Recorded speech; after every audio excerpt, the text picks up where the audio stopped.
ఎప్పుడు చాట్ జీపీటీతో చాటేనా? పదండి కొంతసేపు వెళ్ళి ముచ్చట్లు పెడదాం. సో ఫస్ట్ అయితే మనం క్రోమ్కి వెళ్ళాలి.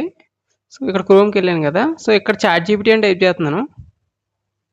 సో చాట్ జీపీటీ .com వచ్చింది కదా, దీని మీద టైప్ చేస్తే మీకు ఇలా చాట్ జీపీటీ అనేది ఓపెన్ అవుతుంది అనమాట. సో ఇప్పుడు నేను దీంతో తెలుగులో మాట్లాడతాను అనమాట. సో ఇక్కడ మీకు చూడండి కొన్ని డాట్స్ కనబడుతున్నాయి కదా మైక్ పక్కన. సో దాని మీద క్లిక్ చేయండి. చేసేది మనకి తెలుగులో మాట్లాడుతుంది అనమాట. అవును. మనం ఇప్పుడే తెలుగులోనే మాట్లాడుతున్నాం. నువ్వు ఏమి చెప్పాలనుకుంటున్నావో లేదా ఏవైనా సందేహాలు ఉంటే చెప్పు, నేను సహాయం చేస్తాను.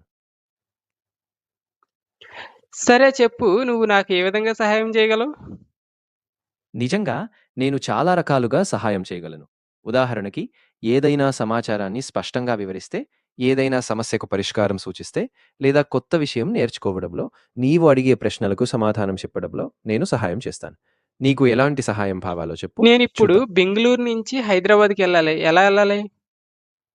బంగళూరు నుంచి హైదరాబాద్ వెళ్ళడానికి చాలా మార్గాలు ఉన్నాయి. నీవు ట్రైన్, బస్సు లేదా ప్రైవేట్ కారు వాడొచ్చు. ఉదాహరణకు కర్ణాటక రహదారి ద్వారా బై రోడ్ వెళ్ళొచ్చు, లేదా నేరుగా హైసర్ రైలు లేదా ఎక్స్‌ప్రెస్ బస్సులు కూడా ఉన్నాయి. నీవు ఎలాంటి సో మీరు ప్రయాణం ఇలా దీంతో కాబోతుందో ఎంత కావాలితే అంత మాట్లాడొచ్చనమాట. మాట్లాడడం అయిపోయిన తర్వాత ఎండ్ మీద క్లిక్ చేస్తే సరిపోద్ది ఇక్కడ. సో ఇక్కడ చాట్ అయితే మనకి అయిపోద్దనమాట. సో మీరిలా ఏదైనా ఇన్ఫర్మేషన్ కావాలి అంటే మీరు ఇలా చాట్ జీపీటీతో మాట్లాడి ఇన్ఫర్మేషన్ అయితే తెలుసుకోవచ్చు.